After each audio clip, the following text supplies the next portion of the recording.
ہم ابو بکر کی صدیق کی افضلیت پر معاذ اللہ سما معاذ اللہ مولا علی کی انکار نہیں کر رہے ہیں. مولا علی مرتضیٰ کی محبت ایمان کی کسوٹی. بے شک حق. یہ سنیں ہمارا عقیدہ. علی مرتضیٰ کی محبت یقیناً ایمان کی کسوٹی ہے. یقیناً آپ کا جس کے دل میں علی کی محبت ہوتی ہے ایمان اسی کے دل میں آتا ہے. یہاں تک کہ جامع ترمذی میں حدیث پاک ہے ابو سعید خدری کہتے ہیں بولنا سبحان اللہ بڑی محبت سے. ابو سعید خدری کہتے ہیں کہیں ایسے مجمع میں ہم چلے جاتے جہاں پر سب داڑھی ٹوپی والے ہوں اور ہمیں پہچاننا مشکل ہو جاتا کہ اس میں سے اپنے کون ہے پرائے کون ہے. کیا بات ہے سبحان اللہ. جاننا مشکل ہو جاتا تو اس میں سے ہم پریشان ہو جاتے کہ اس میں سے راضی تشیعی کون ہے اور کون اپنے پرائے ہے. تو حضرت ابو سعید خدری کہتے ہیں ہم علی کا ذکر شروع کرتے ہیں. من کنت مولا فہذا علی مولا. ابو سعید خدری کہتے ہیں یہ ذکر کرتے اور لوگوں کے چہروں کو دیکھتے جس کا علی کا ذکر سن کر جس کا چہرہ کھل جاتا ہم سمجھ جاتے یہ ہمارا ہے اور جس کا چہرہ اتر جاتا ہم سمجھ جاتے یہ پرایا ہے. تو ایسے ہے بھائی اہل بیت سے محبت کرنے والے لیکن خود مولا علی جس کے پیچھے نمازیں پڑھ کر کہہ رہے ہو اور جو خود مولا علی کہہ رہے ہیں جو ابو بکر سے مجھے افضل جانے میں اس کو 10 کو 100 کوڑے ماروں گا یہ کہہ رہے ہو. وہ مولا علی جس کے پیچھے نمازیں پڑھ رہے ہو وہ مولا علی جو یہ کہتے ہو ابو بکر کی خلافت اللہ کا انتقام ہے. انتقام اللہ نے انتقام کیا ہے. لیکن یہاں ایک اور بات آگے سنیں. ہمارے بزرگوں سے پوچھا گیا حضور آج جس طرح صحابہ کے دور میں شیعہ بہت ہو گئے تھے اپنے آپ کو شیعہ علی کہہ کر ابو بکر کو عمر کو گالیاں دیتے تھے آج کے دور میں وہاں بھی بہت ہو گئے. جہاں جہاں شہروں میں داڑھی ٹوپی نظر سب آتے ہیں اب پہچان کیسی ہوگی. سبحان اللہ سبحان اللہ. کیا بات ہے پہچان کیسی ہوگی ورنہ ڈرو نہیں. ہمارے بزرگوں نے فرمایا میں ایک ولی کا بدنام بتا دیتا ہوں سبحان اللہ.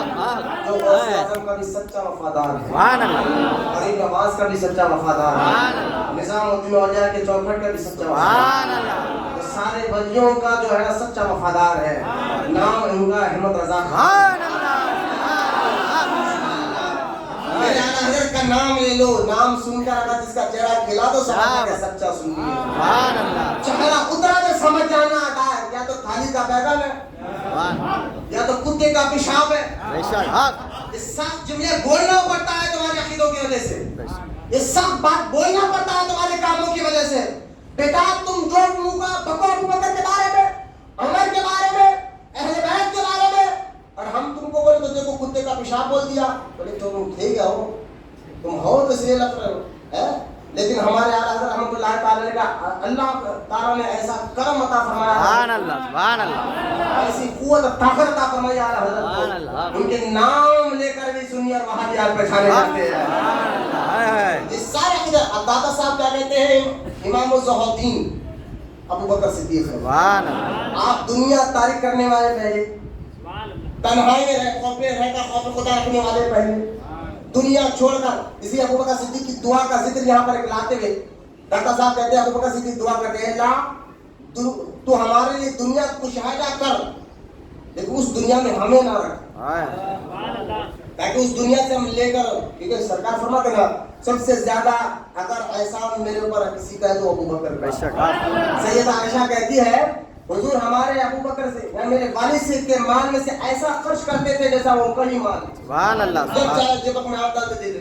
سبحان اللہ سبحان اللہ. اور اس لیے فرماتے ہیں آپ نہیں سے دادا صاحب اس بات میں کہتے ہیں سنو ابو بکر دعا کرتے تھے اللہ دنیا ہمارے لیے کشادہ کر لیکن اس دنیا میں ہمیں نہ رکھ. اس دنیا کی محبت ہمیں نہ ڈال تاکہ اس دنیا کے ذریعے سے ہم خرید کر غریبوں یتیموں کی مدد کر سکیں. دادا صاحب اس دعا کو لکھنے کے بعد ایک حدیث نقل فرماتے ہیں سنو اس لیے اللہ کے رسول صلی اللہ تعالی علیہ وسلم نے فرمایا اے عمر دادا صاحب لکھ رہے ہیں اے عمر تیری سارے نیکیاں ایک طرف تیری سارے نیکیوں کو ایک جگہ جمع کیا جائے تو ابو بکر کی ایک نیکی بنتی ہے. کون عمر جن کے بارے میں سرکار کہتے ہیں عمر کی زبان پر حق بولتا ہے. کون عمر جن کے بارے میں حضور فرماتے ہیں میرے بعد اگر کوئی نبی ہوتے تو اللہ عمر کو نبی بناتا. نبی بننے کی ساری صلاحیت عمر کے اندر موجود ہے. لیکن سرکار حضور صلی اللہ تعالی علیہ وسلم فرماتے ہیں کہ سنو عمر